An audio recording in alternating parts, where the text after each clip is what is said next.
নমস্কার বন্ধুরা, শুভ সকাল। কেমন আছো সবাই? আশা করছি সবাই খুব ভালো আছো। আমরাও ভীষণ ভালো আছি। হাউস ওয়াইফ কৃষ্ণার চ্যানেলে নতুন আরও একটি ভিডিওর সঙ্গে তোমাদের সকলকে অনেক অনেক স্বাগত জানিয়ে আজকে একটি নতুন ভিডিও শুরু করলাম। সাথে থেকেও আর দেখতে থেকেও আশা করি তোমাদের খুবই ভালো লাগবে। আর এই বর্ষাকালের সময় নিয়ে আকাশটা এতটাই সুন্দর লাগছে, একবার দুবার পুরো কালো মেঘে ছেয়ে যাচ্ছে, তারপরে আবার একটু বৃষ্টি হওয়ার পরে সুন্দর একটা ঝকঝকে পরিবেশ। তো আজকে ছিল বথের দিন, বিপত্তারিণীর ব্রত করেছিলাম মা আমি দুজনেই। আগের বছরে আমার ননদও ছিল, তো দুই ননদের মধ্যে একজন ছিল আর কি। তো এই দেখো বৃষ্টি হয়েছে কিছুক্ষণ আগে, তার জন্য সমস্ত একদম চারদিকটা ভেজা ভেজা রয়েছে। আর আকাশটাও ভীষণই, আর আজকে তো একটুখানি বৃষ্টি হবেই আর কি।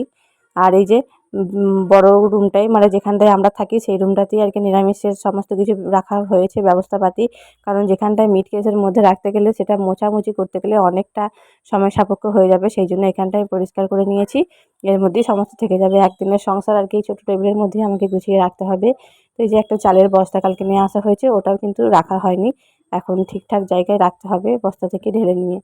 তো চলো এখন এদিকে পুজো টুজোর ব্যবস্থাগুলো মা করছে। স্নান টান সকাল সকাল সেরে নিয়েছি। প্রথমে ভাবলাম একটা নতুন ছাপা শাড়ি পরা যাক, কিন্তু এই যা বৃষ্টি হলো।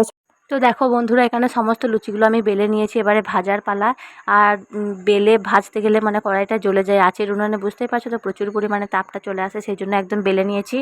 আর এদিকে দেখো এই যে পোস্ত হবে, কুমড়োর তরকারি ওদিকে সেদ্ধ বসিয়েছি ইন্ডাকশানে। আর একটুখানি ঘুগনি হবে। এই যে কলাইটা ভিজতে দেওয়া ছিল কাল কি রাত্রের থেকে, রাত্রিবেলাতে। আর এই যে সিমাই টিমাই হবে। তো চলো, হ্যাঁ এসো।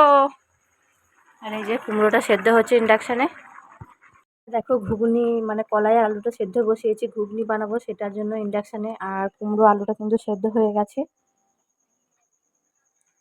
এখনো ভাজা শুরু হয়নি। এই যে সেদ্ধ করে নিয়েছি, এটা পোস্ত হবে। আর ওই যে বাইরে আঁচের উনানেতেই লুচিটা ভাজবো। তো এখনও তেলটা গরম হয়নি, সেই জন্য ওয়েট করছি আর কি।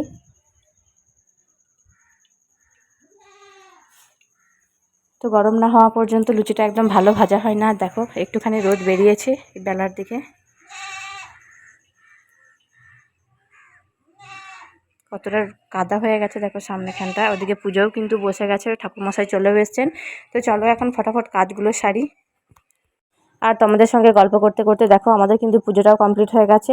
আর রান্নার মাঝেই কিন্তু একবার গেছিলাম মন্দিরে, সেখানে পুজোটা প্রণাম করে চলে আসলাম। একটুখানি পুজো হচ্ছিলো, দেখেও আসলাম।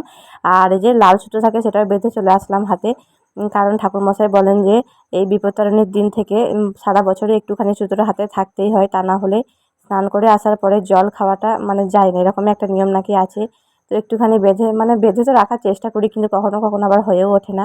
যাই হোক দেখো প্রসাদ টসাদ চলে এসছে, এটা দিয়ে এখন জল টল খাবো। আর খাবার যা হয়েছে ওগুলো তো এখন আর খাওয়াই যাবে না, এই দিয়েই পেট ভরে যাবে যা প্রসাদে দেওয়া হয়েছে। এদিকে দেখো ঘুগনি হয়ে গেছে, কুমড়ো তরকারি ওই যে রয়েছে লুচি হাঁড়িটার মধ্যে। আর ছেলের জন্য একটু লঙ্কা ছাড়া সবই তুলে রেখেছি, কারণ ও তো খাবে, সেই জন্য এটা আমার একটা অভ্যাসে দাঁড়িয়ে গেছে।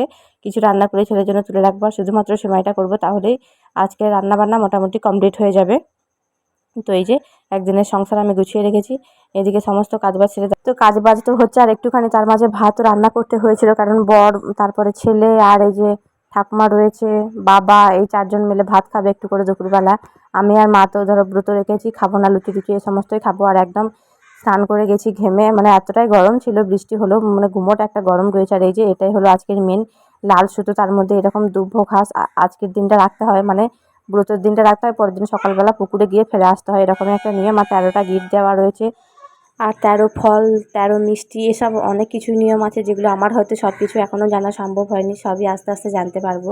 তো যাই হোক, এর মধ্যেও অনেক কিছু নিয়ম টিয়ম ছিল, তো সে সমস্তই পালন করা হয়েছে। আর এই যে ভাতটা দেখো এক সাইডে রেখেছি, সিঁড়ি ঘরে যেখানে রান্না বান্না করি, নিরামিষই ভাতটা, কোনো কিছুর সঙ্গে ছোঁয়াছুঁই করিনি। তো ঘরে তুলে রাখবো, এখন ঠেকটা দিয়ে রেখেছি আর কি, ফ্যানটা ঝরে গেলেই ঘরে নিয়ে নেব। তো এই যে সমস্ত রান্নাবান্না এখন কমপ্লিট হয়ে গেছে। প্রসাদটা খাওয়ার পরে শরীরটা এতটা ভারী হয়ে গেছিলো, আর তো মনেই হচ্ছিল না বাড়ির খাবার আর খায়, অথচ খেতেও আর পারিনি, একটুখানি প্রসাদ খেয়ে জল খেয়েছিলাম, ব্যাস। উপোসের দিনে এরকমই। আর এই যে এই ছিল যা যা করেছিলাম একটুখানি শেয়ার করে দিলাম। কুমড়োর তরকারি, ঘুগনি, পোস্ত, লুচি, সেমাইয়ের পায়েস, এই সমস্তই ছিল। চলো বন্ধুরা, আজকের মতো এটুকুই। দেখা হচ্ছে নতুন আরও একটি ভিডিওর সঙ্গে। তোমরাও সুস্থ থেকো, ভালো থেকো। আর তোমরা কবে ব্রতটা পালন করলে, শনিবার না মঙ্গলবার, সেটাও অবশ্যই কমেন্টে জানিয়ে। তো চলো বন্ধুরা, টাটা।